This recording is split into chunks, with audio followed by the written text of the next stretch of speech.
এই মোবাইল শেষ পর্যন্ত আমাদেরকে কোথায় নিয়ে যাবে? এই ছেলেদেরকে কই নিয়ে যাবে? মেয়েদেরকে কোথায় নিয়ে যাবে?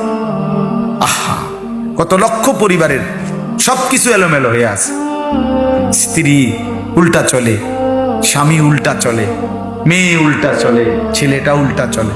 সবকিছুর পিছনে দেখবেন এই বড় মোবাইল, মোবাইলের আসক্তি সব পুরা ফ্যামিলিটাকে, হাজার হাজার কোটি কোটি ফ্যামিলি, লাখ লাখ ফ্যামিলি তছনছ করে দিচ্ছে। কেউ কারো বাঁধন মানে, কারোর সাথে কারো কোনো সম্পর্ক কিচ্ছু না।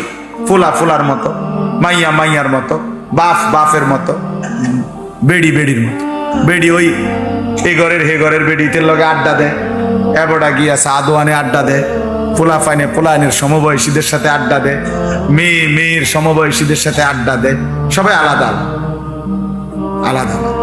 এটাই পরিবার? এটারে বুঝি পরিবার বলে?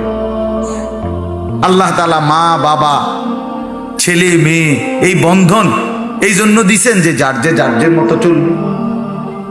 বলেন বাস্তবতা কি? ইনসাফের কথা কি? এভাবে কথা ছিল।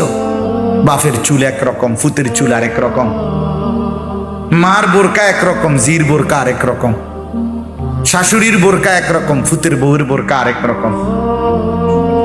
হ্যাঁ, বাপে যায় মসজিদে, ফোলা যায় আপনার শয়তানের আড্ডায়। এটা কেমন কথা বাপ? এভাবে ছুটে গেলাম কেন? আমরা টোটালি ফ্যামিলি ছিন্ন ভিন্ন করে দিচ্ছি, সবাই আলাদা হয়ে গেছে। বাপের সামনে ছেলেটা নষ্ট হইতেছে, এবার আর কোনো মাথা ব্যথা নেই। মায়ের সামনে মেয়েটা নষ্ট হয়ে যাচ্ছে, মার কোনো টেনশন নেই। এবারই বুঝে মাইয়া যে ফোলার লগে কথা কয়, মেয়ে যে আপনার চরিত্রহীন হয়ে যাচ্ছে এটা বুঝে। এটা মানুষের চেহারা দেখলেই তো বুঝে। কারণ আপনার মেয়ে 14 বছরের 16 বছরের মেয়েটা এতটা সাইজা গুইজা রঙ্গে ডঙ্গে কই যায় আপনি বুঝেন না? কারে দেখাইতে যায়, কারে দেখাইতে যায় সে কি এটা বোঝে না? মা বোঝে না এটা? মা সিরা খায়? বলে ইনসাফের কথা হলো এটা। আজকে এই বড় মোবাইল আইসা শেষ আমাদের পুরা আপনার ফ্যামিলি তছনছ করে দিছে। সবাই আলাদা হয়ে গেছে, প্রত্যেকে। একটা বাসে উঠে দেখেন, আমার কথা আপনি বিশ্বাস করে দেখেন, একটা বাসে উঠতে দেখেন আপনি, প্যাসেঞ্জার যদি 30 জন হয় বাসে, কেউ কারোর লগে কথা কয় না, সবাই যার যার মোবাইল নিয়ে কি দেখে। আপনি যেখানে যান দেখবেন ওইটা কি মনে যেন প্রত্যেকেই আলাদা আলাদা। আগে কিন্তু এই বাসে বইয়া বইয়া লগের সিটের বেড়ার লগে পরিচয় হইতে হইতে বন্ধুত্ব হয়ে গেছে, পরে তার বাইক বেড়াইতে গেছে, সবসময় কথাবার্তা হইছে।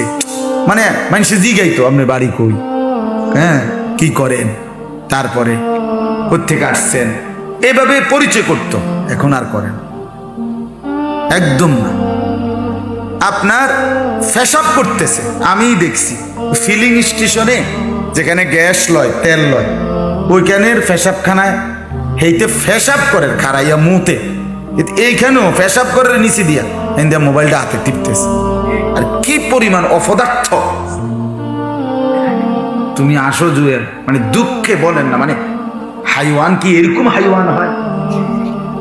মানুষ কি এত ফালতু হয়, এত বাজে হয় মানুষ? আস্তাগফিরুল্লাহ। সারাক্ষণ সারাক্ষণ এটার থেকে আলাদা হতেই চায় না, এটাকে আযাব মনে করে।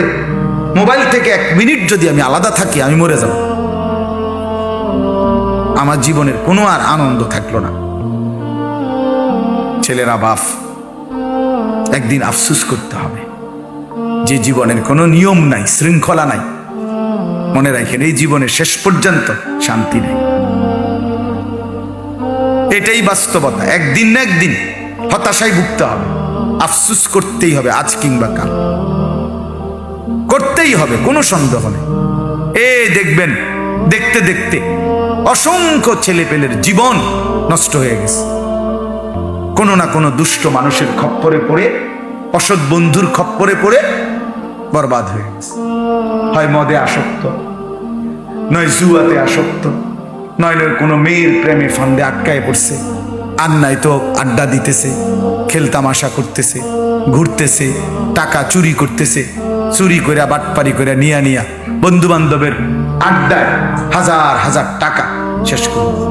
এই আমার কাছে কিছুদিন আগে এক ছেলে আসছে, সে বলতেছে হুজুর আমি 1 বছরে আমার বাবার 45 লক্ষ টাকা আলগা উড়ে গেছে বন্ধু বান্ধবদের আড্ডায়, শেষ।